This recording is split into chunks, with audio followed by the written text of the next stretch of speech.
Welcome to another edition of Todd Talk, where we take teaching theory and turn it into teaching practice. In keeping with our theme of social and emotional needs, today's Todd Talk will be talking about how to teach empathy in the classroom. So, a lot of times we are tasked with teaching content to students, whether it be social studies, science, math, or whatever. But we also, as teachers, are have to meet the social and emotional as well as the academic needs of these students. And so we need to be purposeful about teaching empathy through our subject areas or through our content areas. And so what I'm going to share with you today are 5 different strategies that you can use in the classroom that will help students to gain a better understanding of empathy. The first one I'm going to talk about is the idea of researching local or global issues. So this helps with empathy because obviously if you're trying to improve something because of poor conditions, or there was a terrible hurricane in a third world country that you're bringing to students' attentions, and they're trying to come up with ways to help people there, that is creating empathy for people that other than themselves. And so this allows them to try to develop empathy towards people who are from they don't even know, but who are in need. And so what I've included here is a link to a project that I had for community service. And so it doesn't have to be a global problem in nature. It can be local. And so I use this community service project to help kids gain empathy by having them help members of the community through various actions. And sometimes they would latch on to bigger organizations such as Amnesty International or Greenpeace or something like that, and they would create a community service project that helped others and helped them to gain empathy. It was always really interesting because when the project was over, there were several students who continued on in their project, regardless of the fact that it was no longer being graded or that they were, being held accountable for that, because they had gained that empathy and they wanted to continue to help kids. So the second thing that you can have students do is you could have them do journal writing, in which you put them in the shoes of another person. So this can look a couple of different ways. So in a science, or I'm sorry, in a language arts class, you could have them try to express the feelings of a character from a book. So try to imagine yourself being, Huck Finn in the book Huck Finn. And how would you feel about certain things? How would you, react to certain things? But you're creating an empathy for this particular character. In social studies, you can do it through historical figures. So you can say, well, how would George Washington have felt during the American Revolution? How do you think he might have been feeling? And so by putting them in the shoes of another, it really helps them to get an understanding of what others are going through, and thus what their challenges are. And it helps them to be more empathetic with those particular, whether they're fictional or non-fictional. And you can find ways to do that in math and in science as well. So in math, when kids are struggling with a problem, asking them to help another student or to help improve the way that was done, and to have empathy for that student who was struggling. In science class, you can look at ethical issues, that you can look through the idea of empathy. So, is cloning, necessarily a bad thing if it is helping save the life of someone or a loved one, and so it's causing, when you're looking at ethical issues like that, there can be a lot of empathy involved with when you're looking at both of those sides of the issue. The third thing would be to for the use of books in your classroom. So whether it's a class led book or whether it's a one that all the students are reading, but you can find books and when which characters are experiencing strife or struggle or whatever, and there are characters that have a lot of empathy, and so you're seeing this empathy practiced. So you can do this at varying levels. So for instance, this book right here is The Sneetches, one of my very favorite, by Dr. Seuss. And the basic idea of the Sneetches, as I'm sure most of you already know, is that there are Sneetches with stars on their bellies and Sneetches who do not have stars on their belly. And the ones without stars feel really bad. And so this guy comes in and offers to put stars on their bellies. And it goes back and forth and back and forth. And by the end of the book, they have gained empathy for each other, that it doesn't matter whether you have a star or not.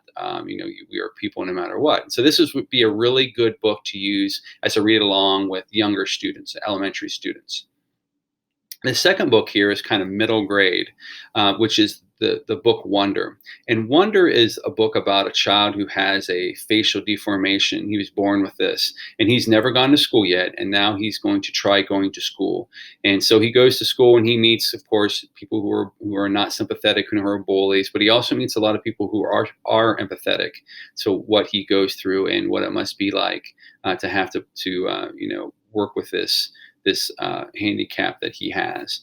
And so, it's a really good book for showing empathy, both good and bad, and so that you can see how people treat each other.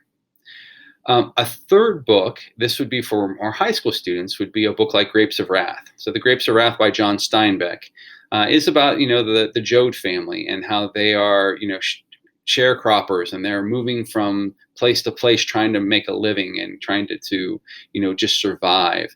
And I think the book does a really good job of having you be empathetic to people who were going through the Dust Bowl and the Great Depression and all of the things that were going on in the 20s and 30s when the book was set.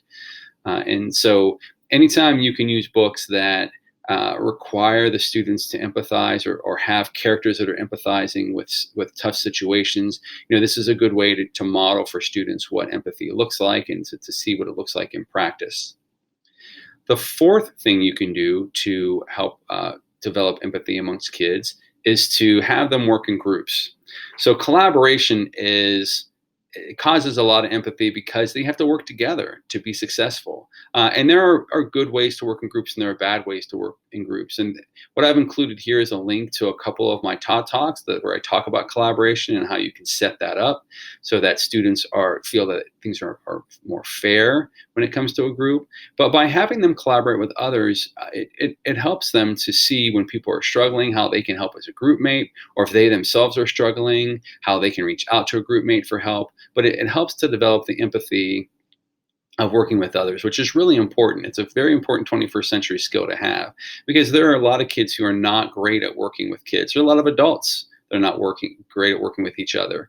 And so you want to be able to provide them with the opportunity to work with others and how to develop empathy for the people in their group so that you can get whatever it is that you need to get done. The fifth thing that you can do to create empathy in your classroom is just create a culture of kindness in your classroom, in your school for that matter.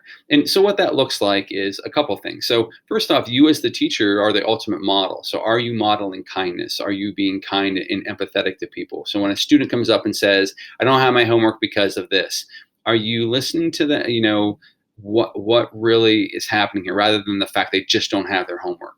Or if a student got caught cheating and they're upset, your first reaction should not be necessarily, well, you shouldn't have cheated, but it should be empathetic to maybe why they cheated, and to help correct that so they don't do that in the future. But there are lots of opportunities as a teacher where you get the opportunity to be empathetic. And so as much as possible, you need to model this and be empathetic of your students and their unique situations. One size does not fit all in education. Each student is unique, and each student has different issues that they're dealing with. And so it's important to be empathetic to those individual issues. Another thing that you can do is just have, posters and or sayings or quotes or visuals around the room that foster kindness. So, whether it be, making sure you treat others as that you want to be treated, to, showing understanding for students, but basically just having it so that it's just around the classroom and kids are seeing it in every single day when they walk into the classroom. And then the last thing you can do is just make sure that you're promoting kindness amongst your students. So if a student is getting frustrated with another student and you're having that conversation, you can say, well, have you thought about it from their point of view? Have you, thought about what might be causing them to not be meeting your expectation of what they should be doing? And so just helping them to understand that they need to be empathetic towards others in other situations. I do want to talk very briefly about a resource that you as the teacher can read to try to help students develop empathy. And it's the book called Unselfie by Dr. Michelle Borba. And in this, as you can see here, she talks about 9 essential habits that give kids empathy. And it's things such as emotional literacy, moral identity, perspective taking, that's the in the shoes activity that we talked about, moral imagination. So those are those ethics that we look at. Self-regulation, which is a very good skill to develop for social and emotional needs. Practicing kindness, that's that culture of kindness that you would be creating. Collaboration and teamwork, so it's working with other students in groups and figuring out how that looks. Moral courage, which is doing the right thing even when others are not. And then lastly is altruistic leadership. So this book is a really good book that provides lots of practical strategies that you can use in the classroom. And this is kind of the backbone for that book. So if you are interested in learning more about uh, empathy and how to teach it in the classroom, this is an excellent resource to use.